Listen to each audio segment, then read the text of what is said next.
and welcome to Rome. So it is currently 6:15 in the morning and I'm headed towards the Trevi Fountain.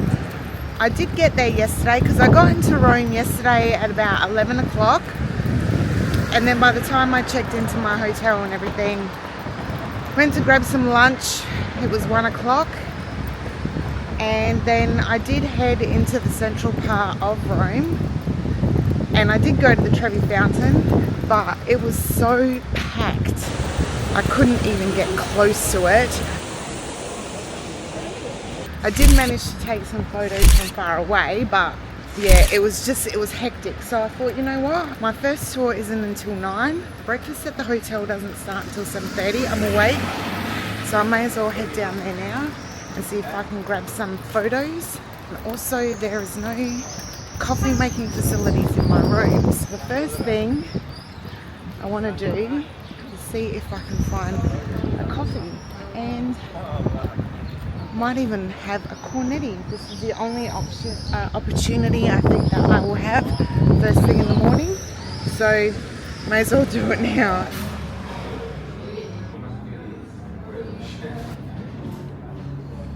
Okay, so I've had my little cappuccino at the bar with my little biscuit. I didn't get a traditional cornetto. I didn't get a traditional cornetti.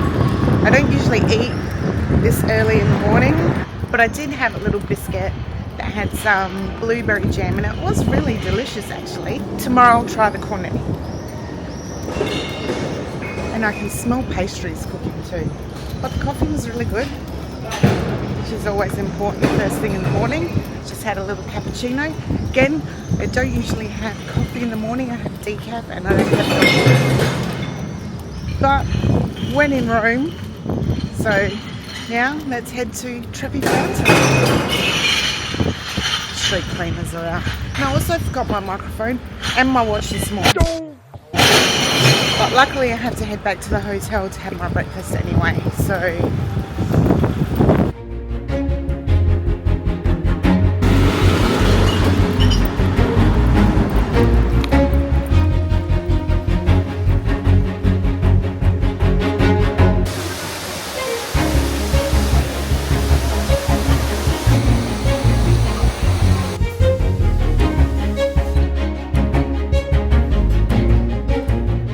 I thought I'd show you a quick look at my room before I get it too messy, even though I've already messed it up. So this is the view as you walk in. It's quite a small room, little entryway. It has a little closet and there's a bar fridge in here with the safe. There's no kettle, which is what I'm finding a little bit frustrating. The girl downstairs said to me only double rooms get kettles. This is considered to be a single bed, so no kettle. There's the mirrors behind the bed, artwork. It's pretty basic. Wood floors, which I always like, better than stinky carpet. TV, which I haven't turned TV on since I have been in Europe. And the little bathroom. It's quite clean, nice sized shower. Toilet and bidet. Tiled floors. I really like these tiled floors. I like the neutral tones, but they've got a little bit of black in there because, you know, I like my black. And that's basically it for the room. Little desk, which I've already messed up. And then this is the view from my room. There's some cute little restaurants around the corner as well that were quite busy when I walked in. There's a little park that I can show you a little bit later. Actually, there it is there. Guy selling souvenirs out the front. It's quite a busy spot. It is about half an hour walk from the centre though, or 22 minutes I think. What I like is when I got here, I was dying for some lunch. So I just walked up the street and around the corner and there's a nice sandwich place that does some cakes and stuff. And then across the road from that, I got some grilled fish and a little bit of lentil salad and some beans and a small slice of margarita pizza. And it was delicious. It was all fresh. And it only cost me €9.80.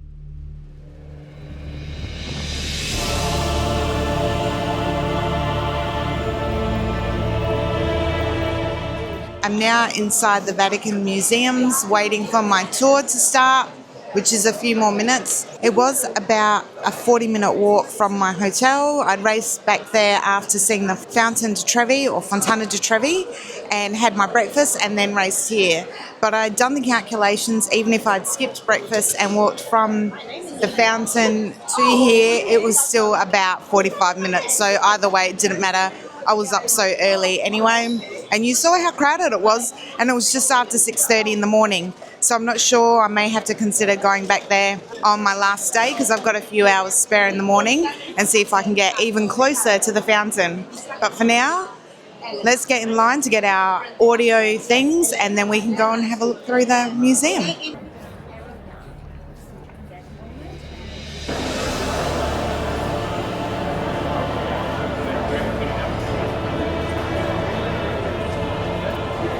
Was also the one that realized that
Once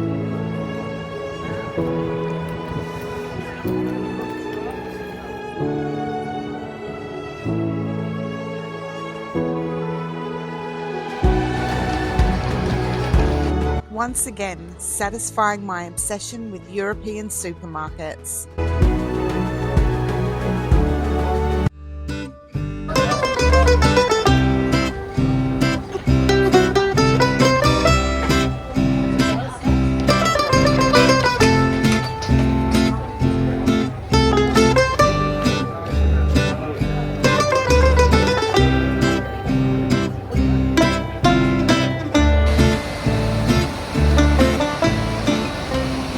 On the way back to the hotel after dinner, I stumbled across the introvert markets on the Tiber River. The markets are a summer event in Rome featuring restaurants, bars and stalls. And even though I wandered about until quite late, there were a lot of people around and I felt completely safe at all times.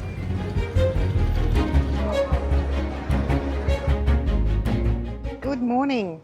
So it's just gone 7 a.m. and I am waiting for my tour to start. I'm going to Sorrento and Pompeii today. I'm just waiting for my tour guide to arrive. Hopefully they'll be here soon. There's heaps of other people here. So yesterday I did that early morning walk to the Fontana di Trevi. It was already busy as you saw. And then I did the Sistine Chapel. That was amazing. But then I had to do, because of bad timing or bad planning on my part, I had to rush from there after the tour finished, catch a taxi and head to the Colosseum. And I missed the first part of my tour, not through my fault, through the fault of the tour company. I will never use them again. They changed my tour time from 12 to 11. And when they notified me, I said that wasn't suitable because I couldn't get to my other tour on time. And then they said I could join the Colosseum tour at 12 and miss out on the Forum and also on Palatine Hill. And I said that wasn't suitable. Could they fit me in another day? And they said no. They refused to give me my money back and then said, fine, we'll do the tour at 12. So I rocked up there. I was early. And as it turns out, all I got was the Colosseum tour. So I paid for a whole tour and only got a quarter of it.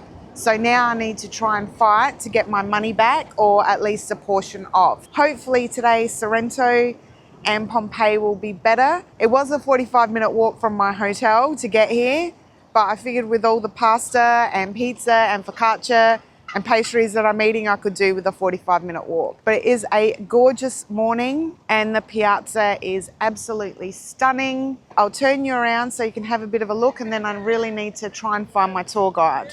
Otherwise, I'm not going anywhere.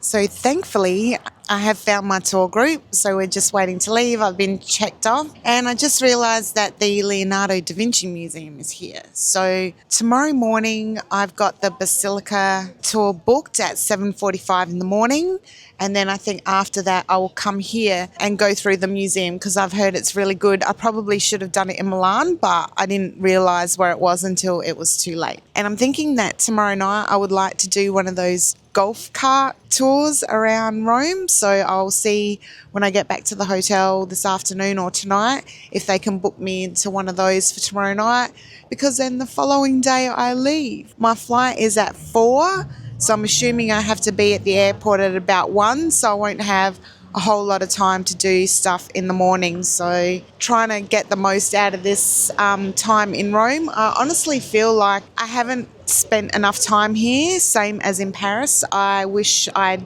spent a bit longer, and I'm thinking that if I can save the money and Dad doesn't want to go to New York next year like we had initially planned, that I will definitely take another month off and do 2 weeks in Rome and 2 weeks in Paris, and stay a little bit further out in Paris, hopefully in an Airbnb or something like that, so I can get the full experience, because I feel like I missed out a little bit on that. But I will go through in a follow-up video on what I wish I'd done differently as well. But for now, waiting for the tour to get started so we can go and see the ruins of Pompeii and have a look at Sorrento. And it's going to be a cracking day, so fingers crossed.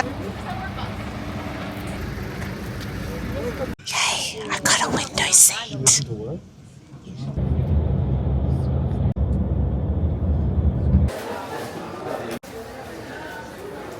Okay, so we've stopped quickly at basically a rest stop to use the bathrooms, grab coffee before we get back onto the bus. And I think next we head to a limoncello factory. So I will pick up the camera again when we get there. But for now, I got to get on the bus. Oh, so your phone's at 90. Fields here in this area. There's story that much.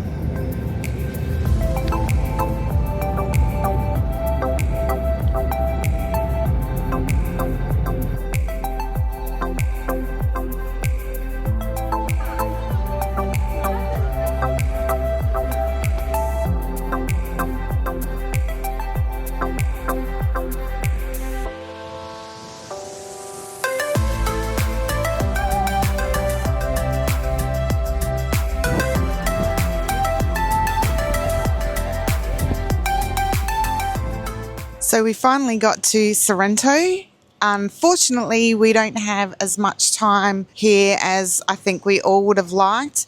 There was an accident on the windy road driving here, so we were delayed by about half an hour to 45 minutes, I reckon. So as opposed to having, I think, nearly 2 hours in Sorrento, we got just over an hour.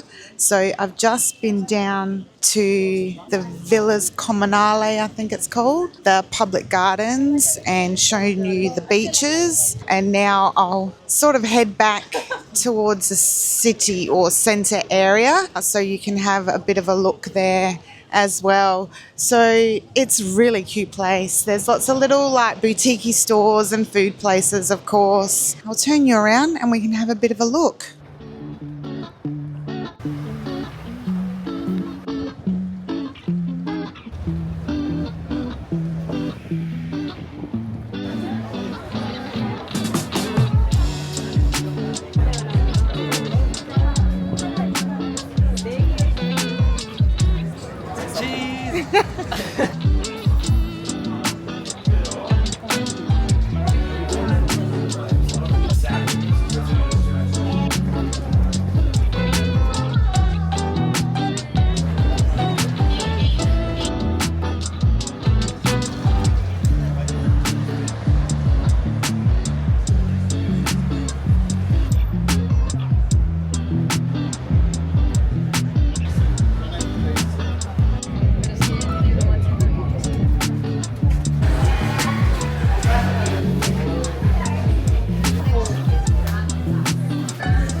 Okay, so we're now at the base of Pompeii. We're about to start our tour. I'm in an English-speaking group, thankfully.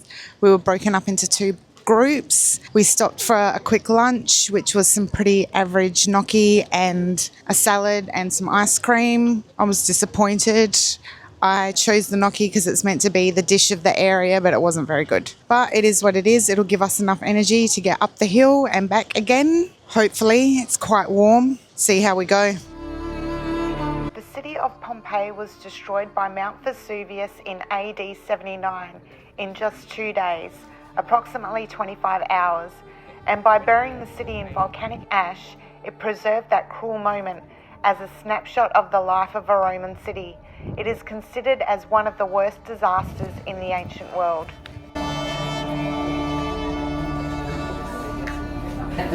Take a video.